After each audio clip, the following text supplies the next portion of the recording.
Assalamualaikum warahmatullahi wabarakatuh. Apa kabar Sobat Logis dimanapun kalian berada? Pada kesempatan kali ini saya ingin memberikan informasi tentang sejarah ilmu pengetahuan yang ada di bangsa kita dan di dunia. Kali ini Wijaya Art Channel ingin mengangkat sejarah riwayat tentang Sunan Kalijaga. Banyak sekali riwayat yang menceritakan tentang Sunan Kalijaga, sehingga di zaman milenial sekarang ini, sulit untuk memahami kebenarannya. Kali ini Wijaya Art Channel mempunyai referensi yang lengkap dan tepat untuk kalian yang ingin mengetahui kebenaran tentang Sunan Kalijaga.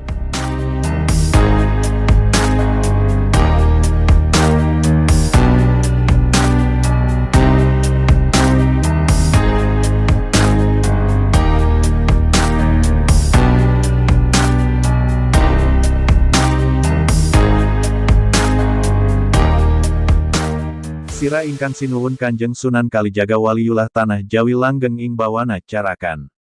Kanjeng Susuhunan Kalijaga, atau Sunan Kalijaga adalah seorang tokoh Wali Songo, lahir pada tahun 1450 Masehi dari Raden Ahmad Sahuri, seorang Adipati Tuban VIII, dan Dewi Nawangarum putri Raden Kidang Telangkas Abdurrahim Al-Maghribi. Dikenal sebagai wali yang sangat lekat dengan Muslim di Pulau Jawa, karena kemampuannya memasukkan pengaruh Islam ke dalam tradisi dan budaya Jawa. Makamnya berada di Kadilangu, Demak. Lahir, Bendara Raden Mas Said, 1450 m. Kadipaten Tuban, Majapahit. Meninggal, 1513 m. Kadilangu, Demak. Nama lain, Lokajaya, Syekh Malaya, Susuhunan Tuban, Raden Abdurrahman. Zaman, Majapahit, Kesultanan Demak, Kerajaan Pajang, Kesultanan Mataram, Kesultanan Cirebon, Kesultanan Banten.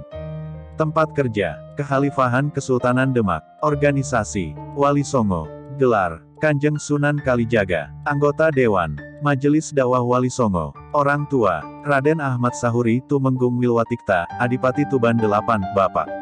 Dewi Nawangarum, Ibu.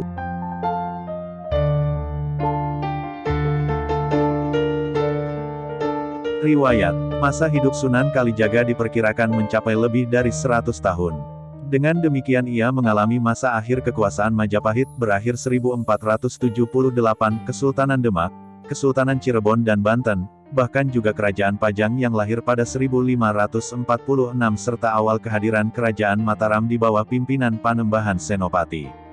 Ia ikut pula merancang pembangunan Masjid Agung Cirebon dan Masjid Agung Demak.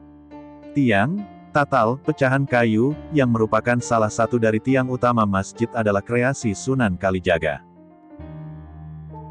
Silsilah. Terkait asal-usulnya, ada dua pendapat yang berkembang. Pendapat pertama, adalah yang menyatakan Sunan Kalijaga orang Jawa asli. Pendapat ini didasarkan pada catatan historis Babat Tuban. Di dalam babat tersebut diceritakan, Arya Teja alias Abdul Rahman berhasil mengislamkan Adipati Tuban, Arya Dikara, dan mengawini putrinya.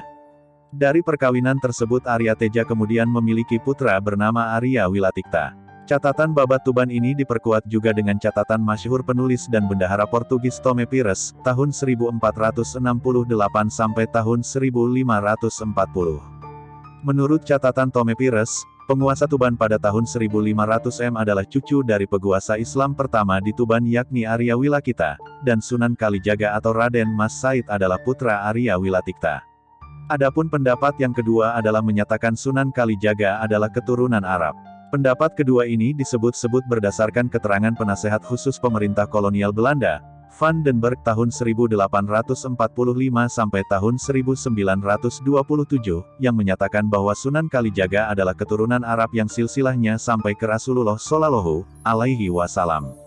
Sejarawan lain seperti De Graaf juga menilai bahwa Arya Teja I. Abdul Rahman memiliki silsilah dengan Ibnu Abbas, paman Muhammad. Pernikahan. Dalam satu riwayat, Sunan Kalijaga disebutkan menikah dengan Dewi Saroh binti Maulana Ishak, dan mempunyai 3 putra, R. Umar Said, Sunan Muria, Dewi Rakayuh dan Dewi Sofia. Maulana Ishak memiliki anak bernama Sunan Giri dan Dewi Saroh. Mereka adalah kakak beradik. Sunan Kalijaga juga menikah dengan puteri Arya Dikara. Dari pernikahan itu, lahirlah Raden Ayu Panengah, yang setelah dewasa menikah dengan Ki Ageng Ngerang III. Merekalah orang tua Ki Penjawi, salah satu sesepuh Mataram.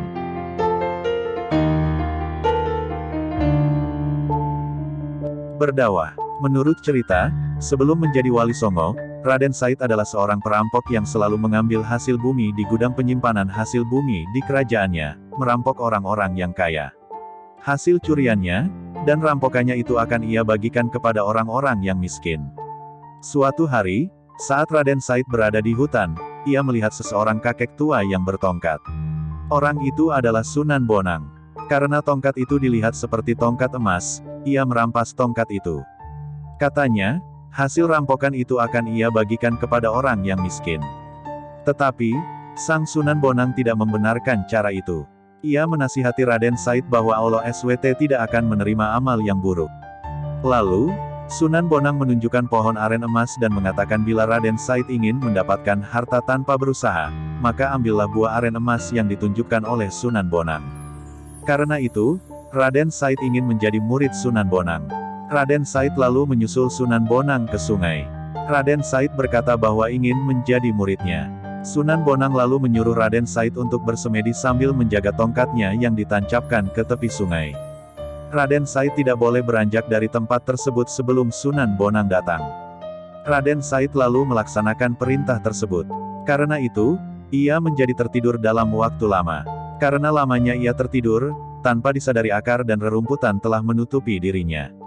3 tahun kemudian, Sunan Bonang datang dan membangunkan Raden Said. Karena ia telah menjaga tongkatnya yang ditanjapkan ke sungai, maka Raden Said diganti namanya menjadi Kalijaga. Kalijaga lalu diberi pakaian baru dan diberi pelajaran agama oleh Sunan Bonang. Kalijaga lalu melanjutkan dakwahnya dan dikenal sebagai Sunan Kalijaga. Namun, cerita ini banyak diragukan oleh para sejarawan dan ulama berpaham salaf karena tidak masuk akal dan bertentangan dengan ilmu syariat. Dalam dakwah, ia punya pola yang sama dengan mentor sekaligus sahabat dekatnya, Sunan Bonang. Paham keagamaannya cenderung sufistik berbasis salaf, bukan sufi panteistik pemujaan semata. Ia juga memilih kesenian dan kebudayaan sebagai sarana untuk berdakwah. Ia sangat toleran pada budaya lokal. Ia berpendapat bahwa masyarakat akan menjauh jika diserang pendiriannya. Maka mereka harus didekati secara bertahap, mengikuti sambil memengaruhi. Sunan Kalijaga berkeyakinan jika Islam sudah dipahami, dengan sendirinya kebiasaan lama hilang. Tidak mengherankan, ajaran Sunan Kalijaga terkesan sinkretis dalam mengenalkan Islam. Ia menggunakan seni ukir, wayang, gamelan, serta seni suara suluk sebagai sarana dakwah. Beberapa lagu suluk ciptaannya yang populer adalah Ilir-Ilir dan Gundul-Gundul Pacul. Dialah menggagas Baju Takwa, Perayaan Sekatenan, Garebek Maulud, serta lakon carangan Layang Kalimasada dan Petruk Dadi Ratu Petruk Jadi Ratu. Lanskap pusat kota berupa keraton, alun-alun dengan 2 beringin serta masjid diyakini pula dikonsep oleh Sunan Kalijaga. Metode dakwah tersebut sangat efektif. Sebagian besar adipati di Jawa memeluk Islam melalui Sunan Kalijaga, di antaranya adalah Adipati Pandanaran, Kartasura, Kebumen, Banyumas, serta Pajang. Wafat. Ketika wafat, ia dimakamkan di Desa Kadilangu, dekat kota Demak Bintara. Makam ini hingga sekarang masih ramai diziarahi orang dari seluruh Indonesia. Demikianlah riwayat dari Sunan Kalijaga menurut artikel Wikipedia. Semoga dengan mengenal sejarah dan riwayat para tokoh bangsa dan dunia, bisa menjadi jembatan untuk para pemuda dalam mengenali sejarah dan ilmu pengetahuan.